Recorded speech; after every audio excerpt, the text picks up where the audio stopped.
My name is Emil. I'm a digital strategist. I answer marketing questions. This is episode number 54, and it's about Google Ad match types with all the recent updates and how to use those new match types within ad group structuring going into 2022. This question came from my YouTube video on landing page experience from Google Ads, and the general gist of the question is, with all the changes going on, how do you structure the keywords within match type style? What do you do with ad groups, and how do you apply the correct bidding to them? Love this answer because I believe the question for match types is a lot deeper than most people realize.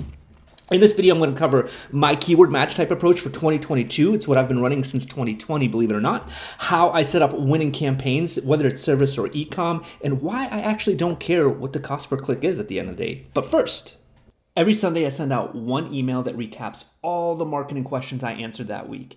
If you want to stay up to date on best practices, strategies, and become an overall stronger marketer, I think you would really enjoy this recap. It would mean the world to me if you could subscribe to the newsletter and my YouTube channel. Now, back to the answer. When we're questioning which match types to use, really we should have a discussion about the foundation of that account. How mature is the product or service, what history the account itself has, and how experienced is the team behind that product or service. Here's why.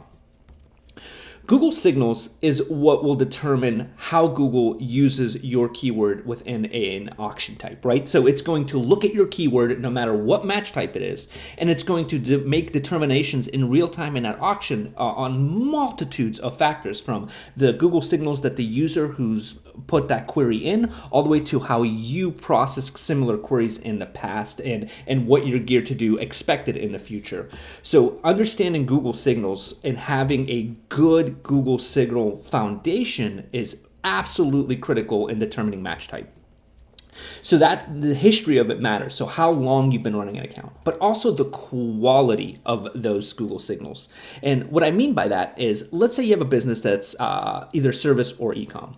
So a service business has pros and cons to running Google Ads as well as an e-com business does. So a service business has a regional reach, right? You're going to have by zip code or by city or even by multiple regions, but it's just going to be the expanded network that you can service with a I come to you kind of business, or people go to you kind of business. So your reach is limited by the capacity of your travel or the customer's travel.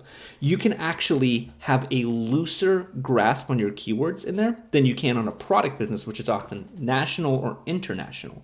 So understanding that whether it's service or product, the length of how long we've been running our campaigns will tell Google how likely we are to continue running our campaigns, meaning that we're finding success. And if we're finding success, the things that are working now is what Google's going to optimize for, whether it's product or e-com. Our job is not to worry about match types so much. We definitely need to understand them and deploy them in the correct fashion. But really, at the end of the day, I think a marketer should be focused on conversion data. Conversion data is the language that every platform, especially Google, speaks. So the longer you've been tracking true conversion data, the better. The more volume over that period of time that you've tracked, even better. Product businesses have hands up on this because the moment you complete the sale, that conversion data goes into the enhanced e-commerce and analytics, or you process the sale value and get that right into Google Ads within 24, 48 hours, right, for reporting. With a service business, you may have to go out and give a quote. They may have dialogue back and forth, and then you close the sale off of Google Ads. And quite often, service businesses don't report back conversion data with offline conversion tracking. So this hinders service businesses, but they can expand and have more aggressive approach than, say, a product business, because, again, the reach and the population that could see their ads is limited. Either way, when we're looking at the signals that we're sending around from us and the kind that our customers are being tracked through Google, our match types really are just experience. The more experienced the account, the broader you can expand, because Google understands what you're after. The younger your account, the more you have to nurture that. So you have to constrict the kind of keywords you want to utilize. Google, though, no matter what you do, is always going to push towards broad match at the end of the day. That's it. They're going to ease basically every account into broad match because A, it expands their ability to serve your ad, put you in more auctions, earning themselves more money. But B, they truly feel like they're understanding a lot of businesses. Remember, when you bid on a keyword, they understand what you are bidding. They understand what all your competitors are bidding in your area, and all your competitors globally, people who utilize the same keyword or approximate keywords, are doing, and they know how much you're willing to pay. They even know how much money you make depending on how long you've been running the campaign. Google has a lot of data. So they're leaning heavily into that, and they're going to always push you to broad match over time. One example of that is the question here. This is Google's example of removing broad match modified and how they took phrase match as being semi-constrictive and said, you know what? Let's expand phrase match and just get rid of broad match modified. And technically speaking, this is great for everybody if you're running your account textbook perfectly. If not, this becomes even more expensive. As a manager, I have seen many accounts that have done well by sheer luck. And as a manager, I've done well by sheer luck.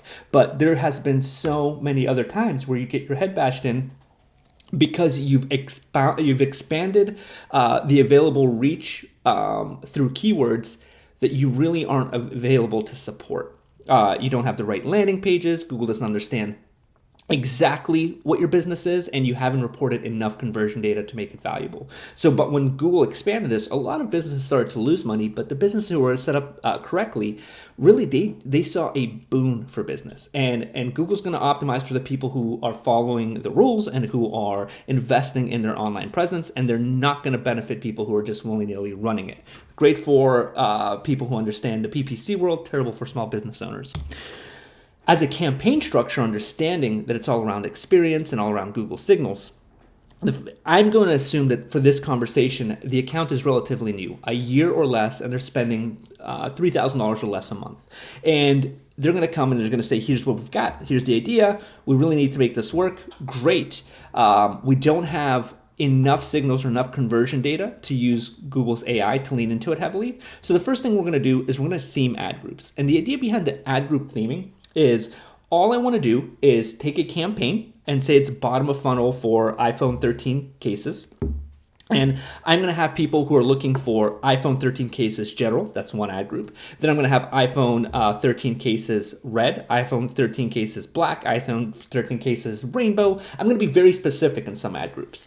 And what will happen is you will notice that if you have an ad group that has a wider appeal than other ad groups, unlike Facebook, you can't set a minimum or maximum spend per ad group. You may have to create campaigns depending on the volume available for the keywords that you're after. And within that themed ad group, the first thing I'm doing on a new account is using phrase match. I'm not going to use exact match because I feel like I'm good enough at this point to start off with phrase match and let Google infer what I mean. And I'm going to do this because I'm also going to build a super robust negative keyword list. So I've got a campaign with volume perspective themed ad groups. And within that, I'm going to set all keywords to phrase match in the beginning, and I'm going to use a robust negative keyword list. I'm going to spend more time on developing my negative keyword list than the auction keyword list that I'm going after, maybe 4 or 5 times that amount, just to make sure it's perfect.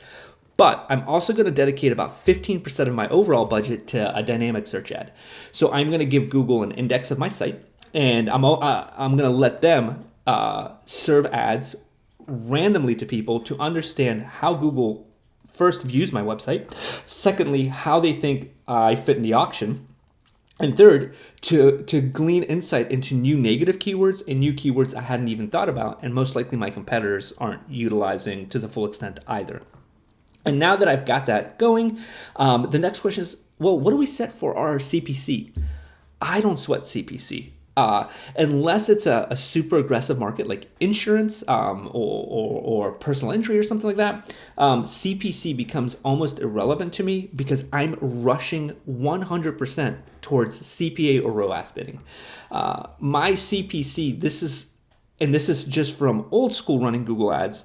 I'm an aggressive person. I come from a background of playing poker, and my best poker games in life, once you understand how the game works, it's not about how good you are. It's how aggressive you are when the time is right. So aggression is rewarded within in any gambling community where the odds can be favored to you with skill. And I've took that away from me from my early 20s, and I've been very aggressive in just about anything where it comes to spending money if I'm looking for a result. And knowing that I can spend my way to CPA or ROAS if everything else is in its right place, I'm going to let people who are worried about CPC miss a lot of the auctions that I'm going to get into and get a bigger foothold in any campaign that I'm running. And then I'm going to give my campaigns breathing room. This is something even to this day I have a hard time, especially when I launch a new campaign. I'll launch it and then check in on it every hour, every 2 hours, every 5 hours. I want after I sculpt the negative keyword, positive keyword, and I'm happy with where the campaign's going. I have to talk to my wife and just say, you know what, 3 to 5 days, I'm not going to touch it. Just let it do its thing, and then I'm going to analyze. But I'm saying all this because we're talking about Google Ads, but this is a level playing field. All you need is money in a Google Ads account to do this, and you have the same rules everybody else has. But then the rules break down, and this is where phrase match, bidding types, almost nothing matters, because at the end of the day, the competitive edge lies in the 90% outside of Google. Your landing page experience, your brand building, your storytelling, your overall aesthetics, the ease of use, the retouch components you have on YouTube, display, Facebook, Instagram, Bing, Reels, TikTok. How expanded is your reach, and how does that fit into your overall structure for these Google Ads? So my match type, by the end of a campaign cycle, I'm going to be at broad match for keywords. I'm going to have really precise themed ad groups. And I know that this is going to be bottom of funnel more often than not because it's intent-based search. So I've probably nurtured a lot of these searches outside of Google Ads through every other social platform, teaching people about my brand, my company, and what I do. I hope that makes sense. So if this helped, it would mean the world for me. Give it a thumbs up, comment, ask any other questions. I'm here to help. And as always, good luck and happy marketing.